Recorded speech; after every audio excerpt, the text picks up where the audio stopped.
C'est le journal sur Al24 News. Mesdames, Messieurs, bonjour. Voici les titres de l'édition. De nouvelles frappes sur Gaza menées par l'armée sioniste. Au moins 6 missiles ont ciblé le centre du territoire sous blocus depuis plus de 15 ans.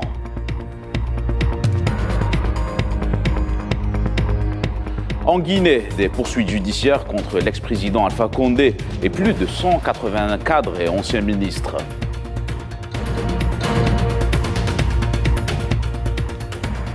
L'ex-premier ministre pakistanais Imran Khan accuse le gouvernement d'être derrière la tentative d'assassinat dont il était victime à Wizarabad, dans la région du Pendjab.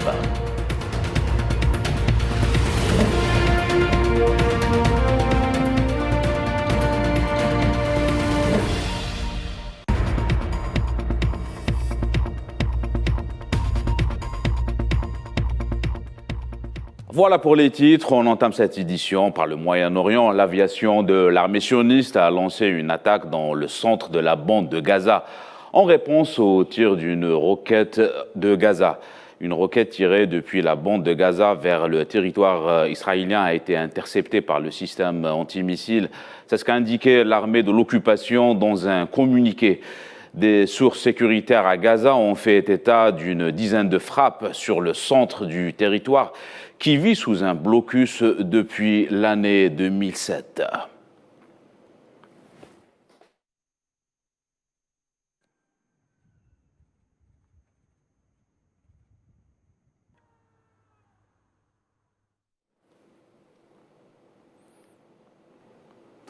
On reste dans la région. Le pape François est au Bahreïn depuis jeudi pour une visite de 4 jours. Il s'exprimera vendredi devant le Conseil des sages musulmans à la mosquée du Palais Royal et rencontrera le grand imam d'Al-Azhar du Caire. Il s'agit du 39e voyage international du pape François depuis son élection en 2013. Il s'est rendu dans une dizaine de pays à majorité musulmane, notamment en Jordanie et en Turquie.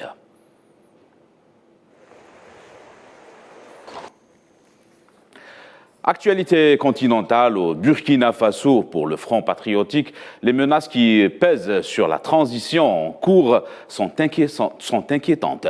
La composante partisane dénonce la mise à l'écart des hommes politiques dans la gestion du pays et le flou qui entoure les membres du mouvement patriotique pour la restauration et la sauvegarde. Pour rappel, ce pays d'Afrique de l'Ouest a connu un nouveau coup de force au mois d'octobre passé et qui a conduit à la destitution du lieutenant-colonel Paul-Henri Damiba.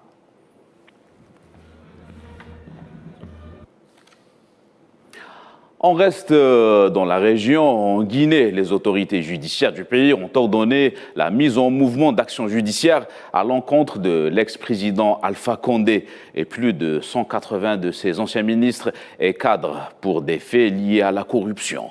Le pouvoir en place a pris ses fonctions depuis septembre 2021 et considère la lutte contre la corruption comme objectif principal et mettant en place la commission des répressions des infractions économiques et financières.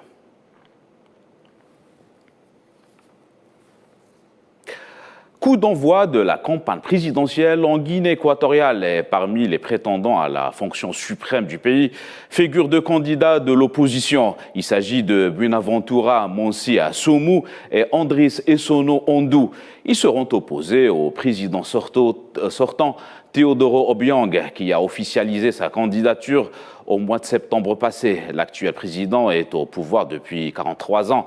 Il brigue ainsi un 6e mandat consécutif.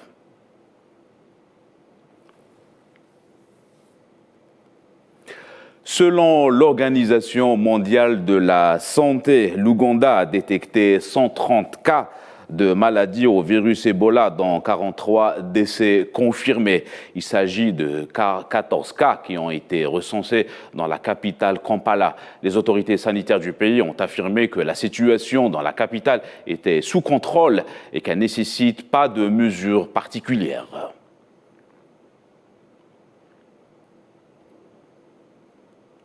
Nous vous le disions en titre, le Premier ministre pakistanais Shahbaz Sharif a rapidement condamné la tentative d'assassinat d'Imran Khan à Wizarabad au Pendjab. Le Premier ministre du Pakistan a chargé le ministre de l'Intérieur du gouvernement d'enquêter d'urgence sur la tentative d'assassinat d'Imran Khan, puis de lui soumettre immédiatement les résultats de l'enquête. L'ancien Premier ministre pakistanais Imran Khan a été la cible de tirs dans la ville de Wizarabad au Pendjab. Il a reçu une balle dans le tibia. Il est actuellement hors de danger.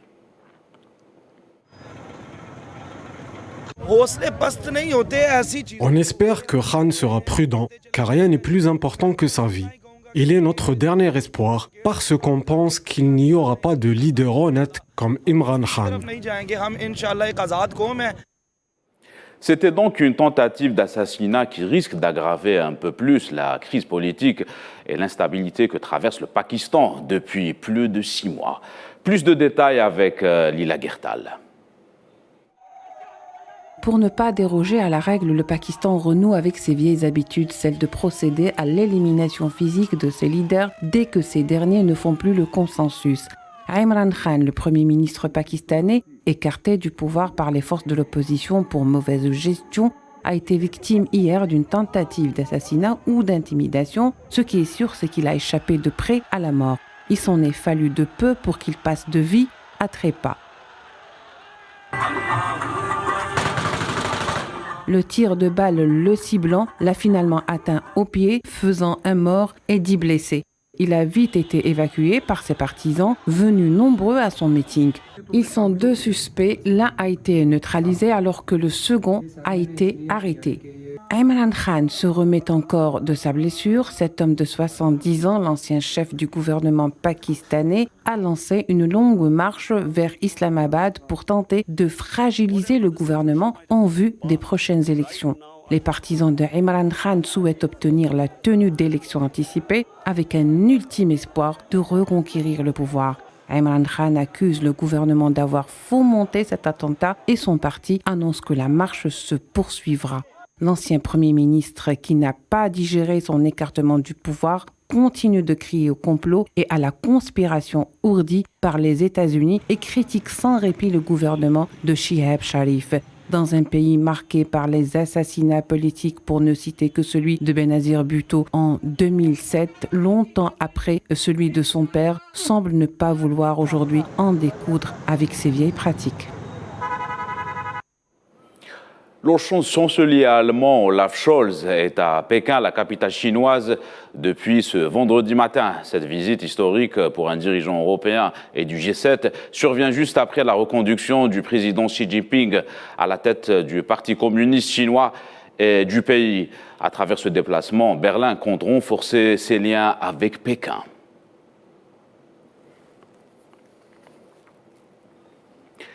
Les élections de mi-mandat se tiennent mardi prochain aux États-Unis. La totalité de la Chambre des représentants et le tiers du Sénat seront renouvelés, ainsi que de nombreux postes dans les États fédérés.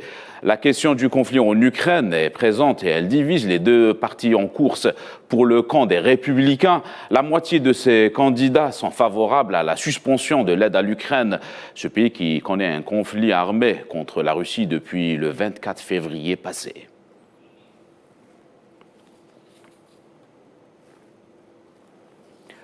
L'Assemblée générale des Nations unies condamne l'embargo américain sur Cuba, dont la Havane a exigé la levée au milieu d'une crise économique.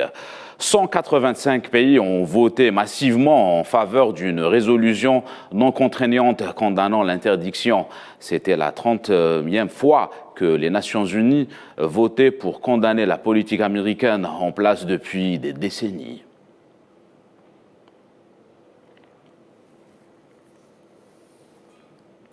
Au Brésil, 5 jours après le scrutin présidentiel, le vice-président élu Geraldo Alckmin a indiqué que la transition a commencé entre le gouvernement de l'ancien président d'extrême droite Jair Bolsonaro et le nouveau chef d'État élu Luiz Inácio Lula da Silva après une réunion au palais de Planalto avec le chef de cabinet de Bolsonaro.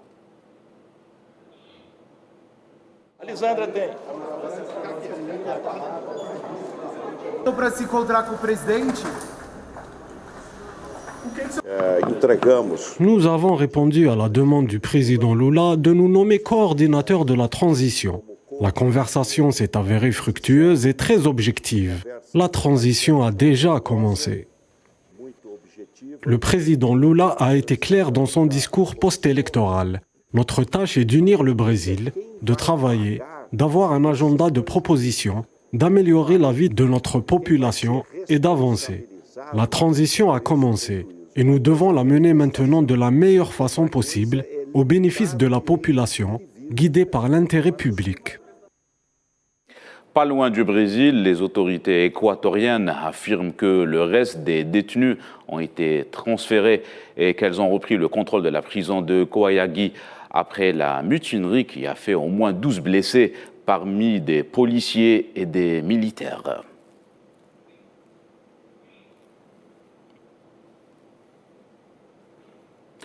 On reste en Amérique latine. Un tremblement de terre de magnitude 6,0 a frappé dans la nuit de jeudi à vendredi le Salvador. C'est ce qu'a annoncé le ministère de l'Environnement du Salvador qui a fait des victimes ou provoqué des dégâts.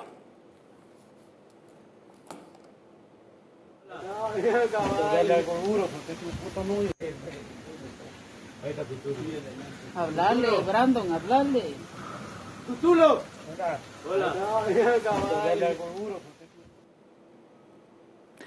La Corée du Sud a affirmé avoir détecté la mobilisation de 180 avions de combat nord-coréens lors des exercices aériens menés conjointement avec les États-Unis. En réponse, elle a annoncé vendredi le déploiement d'avions furtifs.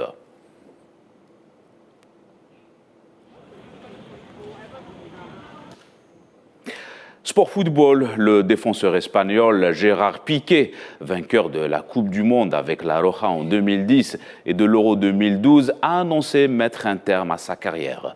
Le joueur de 35 ans compte dans son palmarès avec le FC Barcelone 3 Ligue des Champions. Il a notamment joué avec le mythique club anglais Manchester United de 2004 à 2008.